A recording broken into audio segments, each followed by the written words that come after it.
Great morning, students. Today in our class, we will start the new chapter number 5, and its name is complex number and quadratic equation. Okay, so before starting this chapter, we will make its background. हम अपना background बनाते हैं कि कैसे क्यों हमें complex number की ज़रूरत पड़ी, ये कॉम्प्लेक्स नंबर होते क्या हैं. ठीक है, तो सबसे पहले देखिए 10th क्लास में आप क्वाड्रेटिक इक्वेशंस को सोल्व करते थे. क्वाड्रेटिक इक्वेशंस जैसे मैंने स्टैंडर्ड फॉर्म राइट कर ली हमारी क्वाड्रेटिक इक्वेशन की, वन वेरिएबल की क्वाड्रेटिक इक्वेशन राइट कर रही हूं मैं, ax square plus bx plus c is equal to 0. This is our quadratic equation. आप क्या करते थे, इसके सॉल्यूशंस निकालते थे by the quadratic formula. Quadratic formula क्या था, क्वाड्रेटिक फॉर्मूले की हेल्प से हम क्या करते थे, इसके रूट्स निकालते थे. फॉर्मूला बनता था x is equal to minus B plus minus under root D divide by 2a. सबसे पहले आप उसके लिए डिस्क्रिमिनेंट फाइंड करते थे. तो हमारे पास 3 केस बनते थे. सबसे पहला केस अगर डिस्क्रिमिनेंट हमारा ग्रेटर देन 0 है, दूसरा केस अगर डिस्क्रिमिनेंट हमारा इज इक्वल टू 0 है, और एक केस बनता था हमारा डिस्क्रिमिनेंट लेस देन 0 है. अगर डिस्क्रिमिनेंट हमारा ग्रेटर देन 0 आ जाता था, डिस्क्रिमिनेंट क्या था, बी स्क्वायर माइनस 4ac. अगर बी स्क्वायर माइनस 4ac हमारा ग्रेटर देन इक्वल टू आ जाता था तो हम कह देते roots are real and unequal. Roots कैसे हैं, रियल भी हैं और अनइक्वल हैं. अगर डिस्क्रिमिनेंट हमारा 0 आ जाता था तो हम कहते थे roots are real and equal. Roots real तो हैं पर आपस में कैसे हैं, इक्वल हैं, दोनों रूट एक जैसे हैं. थर्ड वन, जब डिस्क्रिमिनेंट लेस देन 0 आता था तो हम क्वेश्चन को वहीं छोड़ देते थे ये कह के कि real roots does not exist. क्या कहते थे, real roots does not exist. ऐसा क्यों होता था, क्योंकि डिस्क्रिमिनेंट अगर लेस देन 0 है तो एग्जांपल लीजिए, मान लीजिए डिस्क्रिमिनेंट हमारा -5 है. डिस्क्रिमिनेंट क्या आ रहा है, -5 आ रहा है. This is a negative number. तो रूट्स क्या होते हैं according to our quadratic formula, -b plus minus under root D divide by 2 ये फॉर्मूला होता है. तो यहां से जो हमारा अंडर रूट डी है ये बनता अंडर रूट -5, और जब अंडर रूट के अंदर नेगेटिव टर्म्स आ जाती है तो वो नंबर हमारे रियल नहीं होते, वो रियल नंबर की रेंज से बाहर निकल जाते हैं. इसलिए हम इस क्वेश्चन को यहीं छोड़ देते हैं, क्योंकि अब तक हमने सिर्फ रियल नंबर के बारे में पढ़ा था. तो अब हम कौन से नंबर के बारे में डिस्कशन करेंगे, कॉम्प्लेक्स नंबर के बारे में. कॉम्प्लेक्स नंबर क्या है, जब अंडर रूट के अंदर नेगेटिव टर्म्स आ जाती है तो उनको सिंप्लीफिकेशन करने के लिए हमारे पास कॉम्प्लेक्स नंबर की थ्योरी आती है. अब बात आती है कॉम्प्लेक्स नंबर में क्या यूज होता है. तो कॉम्प्लेक्स नंबर में देखिए बेटा, अगर यहाँ ये जो अंडर रूट -5 है ये कॉम्प्लिकेशन क्रिएट कर रहा था, हम इसका सॉल्यूशन करना नहीं आता. अगर हम इसे इस तरह ब्रेक कर दें under root -1 into under root 5, there is no problem, under root separate हो जाएंगे दोनों नंबर्स के साथ. तो ये जो अंडर रूट -1 है इसके लिए एक न्यू वर्ड इंट्रोड्यूस हुआ जिसका नाम था आयोटा. आई से हम इसे रिप्रेजेंट करते हैं. तो जो अंडर रूट -5 है इसे हम क्या राइट कर सकते हैं, आयोटा अंडर रूट 5. यहां जो हमारा आयोटा है, आयोटा, तो इसकी वैल्यू क्या बनी, अंडर द रूट -1. तो आपको ये लर्न करना है, जो आयोटा है, जो न्यू टर्म इंट्रोड्यूस हुई है इस चैप्टर में, उसकी वैल्यू हमेशा कितनी होगी, अंडर द रूट -1. क्या होगी, अंडर द रूट -1. अगर आप ये जो आयोटा की वैल्यू आई हुई है अंडर द रूट -1, यहां अगर आप दोनों तरफ स्क्वायर कर देते हैं then what will you get, कीजिए square, square and under root will be cancel out. Iota square की वैल्यू कितनी बन जाती है हमारी, -1. क्या आ जाती है आयोटा स्क्वायर की वैल्यू, -1. तो आपको ये दोनों वैल्यूज लर्न कर ली है, मेनली दिस वैल्यू पे फोकस करना है.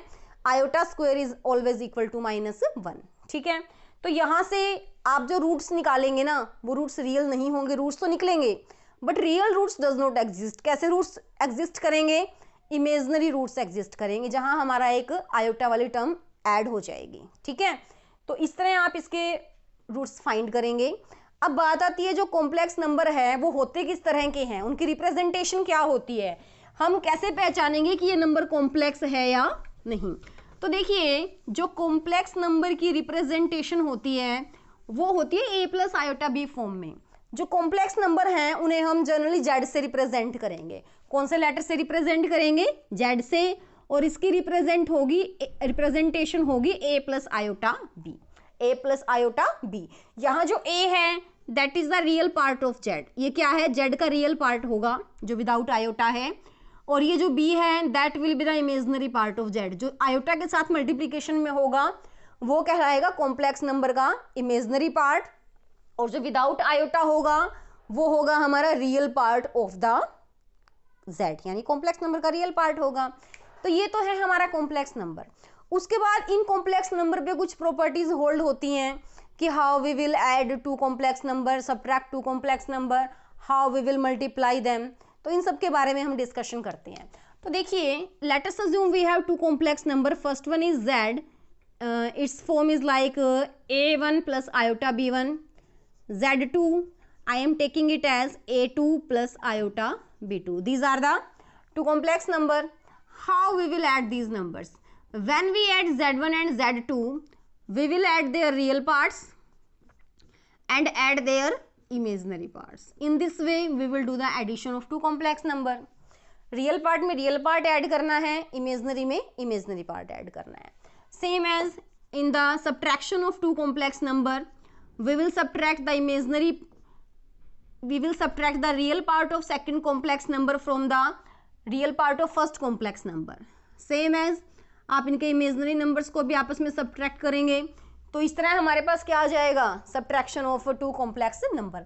और हम क्या देख रहे हैं, जो एडिशन है कॉम्प्लेक्स नंबर की वो भी एक कॉम्प्लेक्स नंबर बन रही है, और जो सब्ट्रैक्शन है कॉम्प्लेक्स नंबर की वो भी कैसी बन रही है, किस फॉर्म में बन रही है, this is also a complex number. Now during multiplication of two complex number, our first number is a1 plus iota b1 and our second number is a2 plus iota b2. आप इनकी multiplication कैसे करेंगे, same as जैसे आप multiplication करते थे algebra की, उसी वे से हम इसकी मल्टीप्लिकेशन करेंगे। तो सबसे पहले जो a1 फर्स्ट टर्म है और the first factor, we will multiply it by second factor. a1 की मल्टीप्लिकेशन होगी a2 प्लस आयोटा b2 से, और आयोटा b1 यानी second term of the first factor, we will multiply it a2 plus iota b2. Now during multiplication we will get a1 a2 plus iota a1 b2, iota b1 a2 plus iota square b1 b2. ठीक है, and we know that square of iota is -1, so what will be here, there will be a1 a2 plus iota a1 b2 plus iota b1 a2. These three terms will be same, but the third term at the place of iota square we will -1, so the terms becomes minus b1 b2. Now we will combine the real parts. Real parts जो हैं आप उन्हें combine करेंगे, और जो imaginary parts हैं दोनों उनमें से आप iota कॉमन लेंगे। तो यहाँ से हमने क्या देखा कि multiplication of two complex number is also a form of complex number, ये भी क्या बन जाती है, एक कॉम्प्लेक्स नंबर ही बन जाती है। तो यहाँ से हम क्या देखते हैं, एडिशन, सब्ट्रैक्शन और मल्टीप्लीकेशन तीनों हमारी क्लोजर प्रॉपर्टी को होल्ड करते हैं। क्लोजर प्रॉपर्टी मीन्स कि अगर दो कॉम्प्लेक्स नंबर्स को आप ऐड करते हैं, सब्ट्रैक्ट करते हैं या मल्टीप्लाई करते हैं, again we will get a complex number, हमारे पास क्या आ जाएगा, एक कॉम्प्लेक्स नंबर ही आ जाएगा। ठीक है, उसके बाद हम थोड़ा सा डिस्कशन करते हैं, इसकी कुछ प्रॉपर्टीज हैं। अंडर एडिशन ही हम इस पर डिस्कशन करते हैं। अंडर एडिशन क्लोजर प्रॉपर्टी के बारे में तो मैंने आपको बता दिया कि क्लोजर प्रॉपर्टी का मतलब अगर टू कॉम्प्लेक्स नंबर्स को हम ऐड करते हैं, I am talking about just addition, जब टू कॉम्प्लेक्स नंबर को हम ऐड करते हैं we will get again a complex number. इसका मतलब है कॉम्प्लेक्स नंबर के ऊपर एडिशन क्या है, क्लोजर प्रॉपर्टी को होल्ड करता है। एक प्रॉपर्टी आती है हमारी कम्यूटेटिविटी, हम स्टार्टिंग से ही 7th क्लास से पढ़ते आते हैं इनके बारे में। कम्यूटेटिव प्रॉपर्टी का मतलब है दो कॉम्प्लेक्स नंबर हैं z1 और z2, अगर आप इन दोनों को ऐड करो, पहले z1 फिर z2, या z2 में z1 ऐड करो, the result will same, answer हमेशा क्या आएगा, सेम आएगा। ये होती है कम्यूटेटिव प्रॉपर्टी अंडर एडिशन, किसके ऊपर, कॉम्प्लेक्स नंबर पे। एक प्रॉपर्टी हमारी आती है एसोसिएटिविटी। एसोसिएटिविटी, अब एसोसिएटिविटी में क्या होता है, हमारे पास तीन कॉम्प्लेक्स नंबर होते हैं z1, z2 और z3। एक तरफ मैं करती हूँ पहले z1 और z2 को ऐड और फिर उसमें करती हूँ z3, दूसरी तरफ मैं z2 और z3 को पहले ऐड करूंगी और उनके एडिशन में ऐड करूंगी मैं z1 को। Again we will get the same result, last में एट लास्ट हमारे पास रिजल्ट कैसा आएगा, सेम। तो ये होती है हमारी एसोसिएटिविटी। उसके बाद एक आती है हमारी एडिटिव आइडेंटिटी, एडिटिव आइडेंटिटी, और एक होती है मल्टीप्लिकेटिव आइडेंटिटी, मल्टीप्लिकेटिव आइडेंटिटी। तो देखिए एडिटिव आइडेंटिटी का मतलब जो कॉम्प्लेक्स नंबर z है उसमें क्या ऐड किया जाए कि अगेन हमारे पास z आ जाए। तो कैसा कॉम्प्लेक्स नंबर ऐड करेंगे हम ऐड करेंगे 0 प्लस आयोटा 0 फॉर्म। देखिए 0 ऐड करेंगे, रियल पार्ट में भी 0, इमेजिनरी पार्ट में भी 0, तो नंबर क्या होना चाहिए 0 प्लस आयोटा 0। तो 0 plus iota 0 is the additive identity of a complex number under addition. उसके बाद मल्टीप्लिकेटिव आइडेंटिटी का मतलब है किसी कॉम्प्लेक्स नंबर की किससे मल्टीप्लाई की जाए कि अगेन हमारे पास क्या आ जाए, मल्टीप्लिकेटिव एडिटिव आइडेंटिटी नहीं, मल्टीप्लिकेटिव आइडेंटिटी की जगह पे आप पहले एडिटिव इनवर्स पढ़िए, एडिटिव इनवर्स। मल्टीप्लिकेटिव आइडेंटिटी के बारे में हम मल्टीप्लिकेटिव मतलब अंडर मल्टीप्लिकेशन जब करेंगे ये लॉज तब डिस्कस करेंगे। तो देखिए एडिटिव इनवर्स का मतलब है z में क्या ऐड किया जाए कि हमारे पास 0 आ जाए यानी एडिटिव आइडेंटिटी आ जाए। तो क्या ऐड करेंगे माइनस ऑफ z, क्या ऐड करेंगे माइनस ऑफ z। तो माइनस ऑफ z का मतलब होता है, देखिए माइनस ऑफ z का मतलब होगा minus a minus iota b। तो ये नंबर ऐड करते ही रिजल्ट हमारा क्या बनेगा 0। तो ये कहलाएगा हमारा एडिटिव इनवर्स। सेम एज आप मल्टीप्लिकेशन के लिए कर सकते हैं, कम्यूटेटिविटी को भी z1 z2 is equal to z1 z2, associativity को भी। अब बात आती है additive multiplicative identity and multiplicative inverse. अब एडिटिव की जगह क्या आ जाएगा multiplicative identity and multiplicative inverse. Multiplicative identity करेंगे तो 1/z will become the multiplicative identity. क्या बन जाएगी ये मल्टीप्लिकेटिव आइडेंटिटी। अब same as it will become the multiplicative inverse. Multiplicative identity का मतलब z की किससे मल्टीप्लाई करें कि अगेन हमारे पास z आ जाए।